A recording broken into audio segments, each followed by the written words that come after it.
और तरकश में बात सबसे पहले खुले बोरवेल की करेंगे, क्योंकि ये बोरवेल के गड्ढे बच्चों का काल बन रहे हैं। लगातार खुले बोरवेल में बच्चे गिर रहे हैं और जिम्मेदार मौन साधे हुए हैं।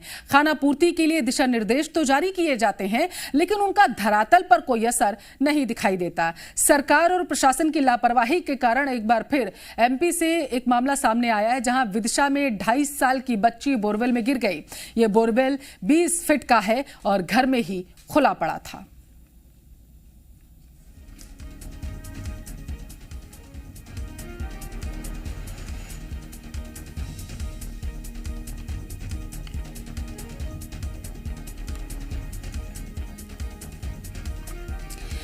तो विदिशा के सिरोंज से ये खबर आपको बता रहे हैं, जहां पर 2.5 साल की मासूम बच्ची 20 फुट गहरे बोरवेल में गिरी हुई है। उसे बचाने का जो कार्य है वो लगातार जारी है। जेसीबी मशीन के जरिए वहां पर खुदाई की जा रही है। जो बोरवेल है उससे कुछ दूरी पर खुदाई की जा रही है ताकि बच्ची को सुरक्षित बाहर निकाला जा सके। बताया जा रहा है कि ये घर ही का बोरवेल है जिसमें बच्ची गिर गई।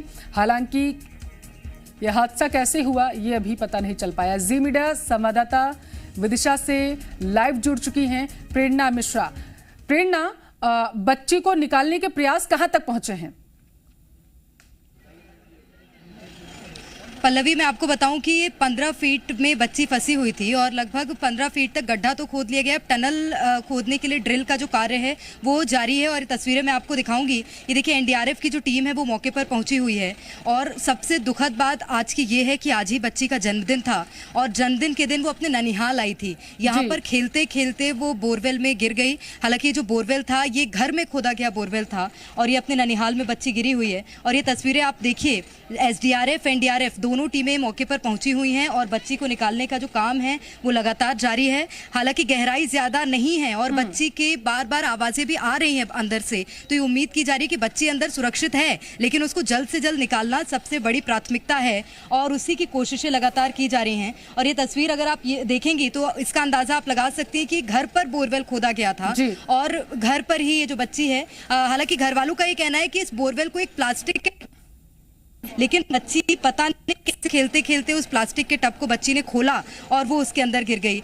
आज ही बच्ची 2 साल की हुई है और उसके नाना का, उसके घर वालों का रो रो कर बुरा हाल है। यहाँ पर बड़ी संख्या में जो प्रशासनिक टीमें पहुंची हुई हैं, पुलिस के आला अधिकारी भी मौके पर मौजूद है, पुलिस टीम यहाँ पर पहुंची हुई है। एनडीआरएफ एसडीआरएफ की बस यही कोशिश है, क्योंकि ये रेस्क्यू ऑपरेशन अंतिम छोर पर चल रहा है और ये उम्मीद की जा रही है कि लगभग 10 से 15 मिनट में ये जो बच्ची है इसको वहां से निकाल लिया जाएगा। अगर आप सुन पा रही हो, ड्रिल की जा रही है और टनल खोदने का जो काम है वो किया जा रहा है। इसके बाद कितना समय हो गया है बच्ची को बोरवेल में फंसे हुए, ये भी बताइए। और इसके साथ साथ ये भी बताइए, जो बोरवेल है उससे कितनी दूरी पर ये गड्ढा खोदा जा रहा है बच्ची को निकालने के लिए?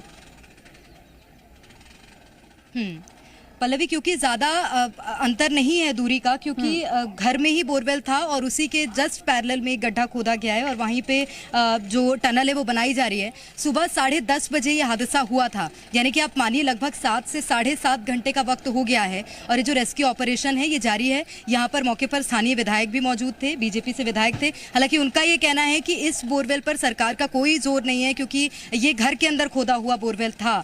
लेकिन ये अपील जरूर की जानी चाहिए लोगों से कि घर के अंदर हो चाहे खेतों में हो, बोरवेल को ढका जरूर जाना चाहिए। और सरकार पल्ला झाड़ लेती है प्रेरणा, ये बोल के कि घर के अंदर है, या लोगों पर अंकुश नहीं लग पा रहा है, लोग मान नहीं रहे हैं इस बात को और इसी वजह से बोरवेल खुले छोड़ दिए जाते हैं। प्रेरणा, सवाल यहां पर यह बनता है कि जब सुप्रीम कोर्ट ने भी कहा है कि अगर कोई बोरवेल खोदा जाएगा तो उसके जो जानकारी है उसको देना होगा और लगातार अधिकारियों से भी इस बात के निर्देश दिए जाते हैं सरकार की तरफ से कि बोरवेल जहां जहां है उनके बारे में पता लगाया जाए, उनको ढकने की कवायद जो है वो शुरू की जाए। लेकिन तस्वीरें क्या रहती हैं प्रेरणा? तस्वीरें फिर से वही चली आती हैं, फिर से कोई मासूम इस खुले बोरवेल का शिकार हो जाता है।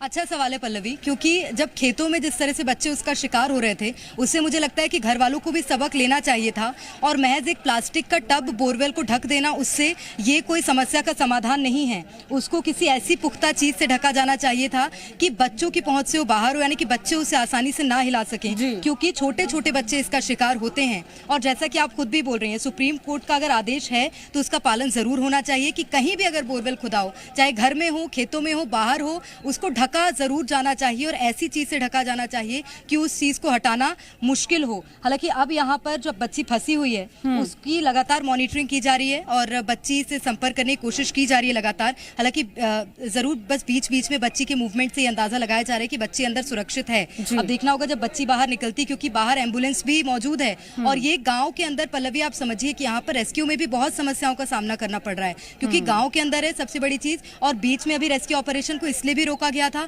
क्योंकि बिजली चली गई थी। अब देखना होगा कि कब तक ये जो बच्ची निकलती है, क्योंकि अभी फिलहाल जब से एनडीआरएफ की टीम मौके पर मौजूद है तब से लगातार रेस्क्यू चलाया जा रहा है और एक बार फिर से उसको गति दी गई है। और इस गति के बाद अब कितना समय लगता है, क्योंकि इससे पहले जब मैंने यहाँ पर अधिकारियों से संपर्क करने की, बातचीत करने की कोशिश की थी तो अधिकारियों का ये कहना था कि 10 से 15 मिनट का वक्त और लगेगा। एम्बुलेंस भी तैयार थी, लेकिन अब देखना होगा कि और कितना वक्त लगता है, कितना समय लगता है। पर तेज है। अच्छी बात यह है कि बच्ची मूवमेंट कर रही है, उसकी हरकत देखी जा रही है। बहुत शुक्रिया प्रेरणा तमाम जानकारी देने के लिए।